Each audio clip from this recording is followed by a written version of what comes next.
Nani Wijaya sempat sampaikan pesan terakhir untuk keluarga. Aktris senior tanah air, Nani Wijaya meninggal dunia, Kamis, tanggal 16 Maret tahun 2023, dini hari. Kabar meninggalnya bintang sinetron kawakan ini diungkap sang putri, Cahya Kamila melalui akun Instagram pribadinya. Innalillahi wa inna ilaihi rojiun, telah berpulang ibunda kami tercinta dengan tenang, Ibu Hije Nani Wijaya. Di RS Fatmawati, tanggal 16 Maret tahun 2023 pada pukul 3.28 waktu Indonesia Barat.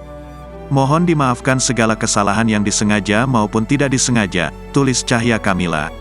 Sebelum dilarikan ke rumah sakit dan tidak bisa berkomunikasi, Nani Wijaya sempat meninggalkan pesan untuk keluarganya. Ibu cuma ngomong titip aja adik-adik, kamu yang paling tua harus bisa jadi panutan, kamu harus sehat, ujar Nina Kartika selaku anak pertama dari Nani Wijaya.